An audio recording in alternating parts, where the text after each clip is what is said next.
afternoon, everyone. Welcome to Delta Entertainment. I am your host, Lincoln Kenobi. Before we get started, we'd like to guys please hit that like button and please subscribe to my channel. Would appreciate that very, very much. All right, let's get into this. So we got the news media right now that they're trying to blame certain companies for things uncommon. So let's read this article. Here we go. CNN blames Gamergate for the state of the modern online world in wild historical rewrite propaganda hit piece against gamers. So it's like this. I mean, CNN is bad news, bro. They've always done fake news. I despise them and I always will. Especially with gaming journalism, nowadays. But let's take a read down and see what is going on with this. All right, let's go. They want you to believe that a 2014 online movement over video game journalism is responsible for virtually every controversy of the last decade. In its latest attempt to revise history, CNN frames Gamergate not as a call for transparency in media, but as the spark that supposedly ignited a digital wildfire engulfing everything from social platforms to political movements. So it's like I said, dude. Gamergate and many video game journalisms, they always try to try to throw out a message that everything is good, the gaming is great, and all that. But a lot of people like us, we have seen what they've been trying to do for these years. They've been trying to throw all this criticism, all this woke ideology, DEI nonsense into our entertainment, and it's not just in games; it's in movies. It's in cartoons. It's in television shows. So it's like I said, dude. I'm not surprised. So here we go. Let's be clear. CNN article isn't about informing the public. It's about reshaping a narrative to paint a specific group as the origin of every cultural issue today, and it does so by burying the key facts, erasing dissenting voices, and drawing outlandish connections. What Gamergate actually was. Gamergate began in August 2014 when questions arose about ethics in video game journalism, specifically whether personal relationships between game developers and journalists were influencing coverage.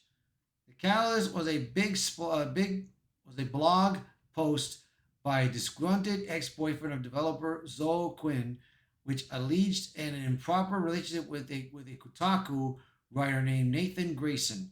Although Grayson never reviewed her game, the incident sparked widespread concern about transparency in games media. For the phrase Gamergate quickly became a catch-all term. For some, it was about holding media accountable. For others, it became an excuse to condemn an entire gaming subculture as online forums debated ethics and coverage bias. Corporate outlets shifted focus away from the original concerns and portrayed the movement as a blanket campaign of harassment, ignoring the many participants who condemned bad behavior while supporting the core message. The Gamergate ethical core CNN ignores. Gamergate began as a dispute over the ethics in gaming journalism, whether you agree with the participants or not. The conversation stemmed from valid questions. Can media outlets fairly cover the games when their reports are personally connected to developers? Like I said, dude, it's nothing new, bro. This is nothing new what has been going on. We have been seeing this for quite some time right now of what has been going on. But CNN, now they try to say that they're on this boat. I'm like, whatever.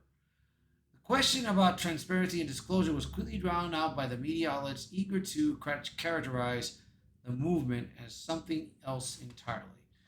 CNN parrots the idea that Gamergate was never about ethics, but if that were true, why did major gaming sites change their conflict of interest policies in direct response to the backlash? Why did so many independent developers, streamers, and fans echo the call for their fair coverage? These are convenient truths CNN simply leaves out. Exactly. CNN, you can never trust CNN. You can never trust CNN with this kind of stuff. Here are a few examples of the impact Gamergate had on games journalism ethic policies. Kotaku, action taking. After the controversy erupted, Kotaku's then editor in chief, Stephen Totilo, published a post clarifying their stance on relationships between journalists and developers. Key policy change. Writers were barred from covering developers with whom they had personal relationships. Totilo also acknowledged that their previous disclosure standards were not sufficient. Polygon. Polygon updated its ethics policy to include clearer disclosures and stricter rules on gifts, relationships, and financial support. Key policy change. Staff were required, sorry, my eyes are reaching, to disclose Patreon backing, personal ties, and any kind of financial support to developers or projects they reported on. IGN. While IGN was less directly implicated, they took the moment to retaliate and reinforce their editorial standards. A key policy focus. Re-emphasize separation of editorial and advertising as well as clearer guidelines about conflicts of interest and sponsorships. Destructoid. The action was taken. The Destructoid updated their policies after internal discussion and external pressure. The key policy change: stricter disclosure of ties to developers, Patreon support, and public statements from their contributors about journalistic integrity. The Escapists. Action taken. The Escapists publicly addressed the concerns raised during Gamergate and offered space to both sides of the discussion and an unusual more at the time. Key policy update. The site released a transparency and ethics policy aimed at rebuilding trust with its readers. Society of Professional Journalism even hosted a panel in 2015 titled Airplay to examine Gamergate's ethical claims, acknowledging there were at least some legitimate journalism concerns in the controversy. CNN's erasure of diverse voices in Gamergate. The article also dismisses Not Your Shield, a social media campaign led by women and minorities who supported Gamergate. CNN calls it a deceptive effort, ignoring the reality that many non-white, non-male gamers had grown tired of media pundits speaking on their behalf. That's not function is documented. But acknowledgement it would break CNN's apparent narrative that the movement was nothing more than aggrieved males lashing out. Connecting the dots that aren't there. CNN tries to link Gamergate to everything from meme culture to natural political controversies and disruptive online communities. In doing so, it paints a picture of the conspiracy level coordination without ever proving casualty. The implication here seems to be if you ever posted on a message board, criticize a game reviewer, or question a trending opinion, you're somehow part of the global manipulation campaign. This isn't journalism, it's mere strategy. Double standards on digital behavior.